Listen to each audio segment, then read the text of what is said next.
जब तुम्हें लगता है ना कोई नहीं पढ़ रहा, हकीकत ये है कि उस समय सब पढ़ रहे होते हैं। तुम्हारे दोस्त, तुम्हारे पड़ोसी सब तुम्हें पीछे छोड़ देंगे और तुम वहीं पे खड़े खड़े रह जाओगे। इसीलिए तैयारी शुरू करो, सोचो मत। हकीकत यह है कि एजुकेशन कभी तुम्हें पीछे छोड़ती ही नहीं है। एजुकेशन हमेशा तुम्हें सिखाती है। इस बात को नहीं समझोगे तो पढ़ाई हमेशा बोरिंग लगेगी। पढ़ाई से ही तुम्हारी जिंदगी बदलेगी। अगर तुम इस तो पढ़ाई हमेशा बोरिंग लगेगी। पढ़ाई ही जीवन का आधार है। Education is everything.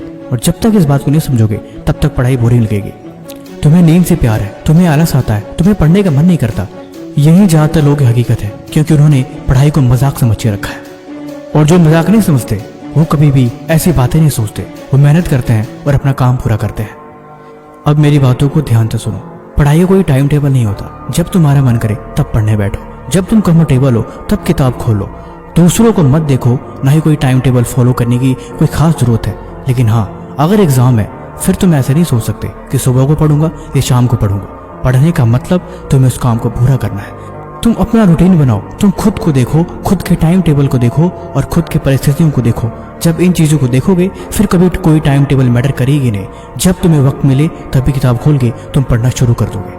पढ़ाई को पढ़ाई नहीं, एक सीखने का जरिया समझो। तुम्हें सीखना है, तुम्हें समझना है और तुम्हें कामयाब होना है। दिमाग पे ज़्यादा जोर देने की आवश्यकता नहीं है और न ही ज़्यादा टेंशन लेने की आवश्यकता है। बस अपने हिस्से का काम करते जाओ, धीरे धीरे मेहनत की तरफ बढ़ते जाओ। न काम को कल पे टालो और न ही ज़्यादा बहाने बनाओ। बस जो मिले उसे ज़रूरी समझ के उस काम को पूरा करते जाओ। सोने की कम आदत डालो और कम आदत डालो खाना खाने की। आलस से हमेशा दूर रहो और कोशिश करो मेहनत को अपना बनाने की। ये ज़िंदगी है, ये वक्त मेहनत करने का है। अगर इस बात को तुम समझाओगे खुद को तो यकीनन एक दिन तुम कामयाब हो ही जाओगे। और आज कमेंट में लिखना, आई विल ट्राई।